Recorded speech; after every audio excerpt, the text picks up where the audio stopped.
London is one of the most important cities of the modern world. While being one of the most desired tourist destinations, London also has a great political and economic influence worldwide. And for several centuries, the capital city of the British Empire was the center of the world with no competition.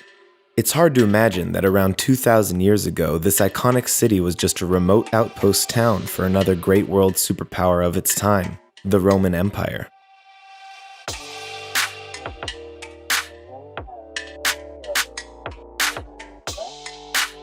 Romans founded the city about 50 AD and called it Londinium. They decided that it was a great place to build a port.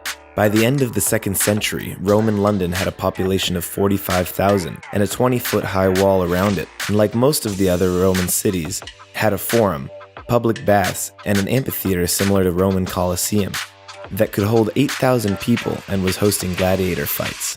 Although modern London is significantly bigger these days, Roman London still remains at the heart of it, but is more known as the Square Mile, or the City of London, or just the City, the well-known financial center of the United Kingdom.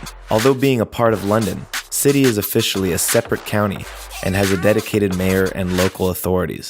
But back to Romans. When the empire was declining, Rome refused to send new soldiers to London, and by 407 AD, the city was completely abandoned. For the next 600 or so years, the area was torn between the Angles, the Saxons, the Jutes, and the Vikings. These were the centuries of constant invasions and clashes of cultures. In the 1040s, King Edward the Confessor moved his court to Westminster Abbey, and so London became a royal city. Soon, another group of invaders, Normans, conquered Westminster Abbey and crowned their King William there. William built a castle and a fortress for himself, from which he controlled his newly conquered territories. His home is now known as the Tower of London. Medieval London was growing bigger and was a lively place. It had a horse market where horse races and public executions took place, attracting large crowds. Londoners enjoyed archery tournaments, wrestling, and ice skating in winters, but it also could be a brutal place to live. For example, the city had suffered from numerous plague outbreaks, the biggest one known as the Black Death, which killed almost a third of the city population.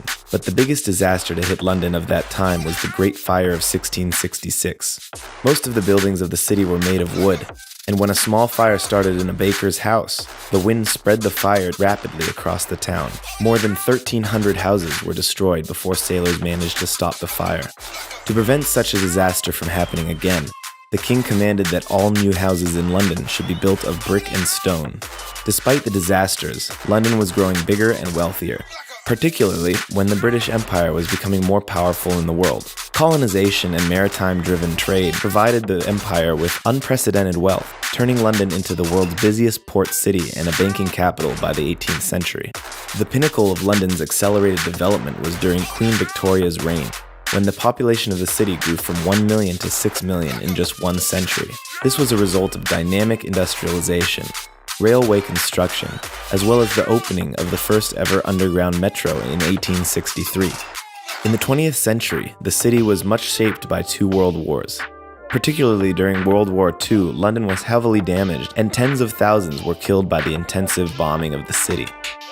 Today, London is a vibrant and multicultural city of almost 9 million and remains one of the world capitals of finance, art, and fashion. So if you had a chance to spend a day in any historical period of London of your choice, which year would it be and why?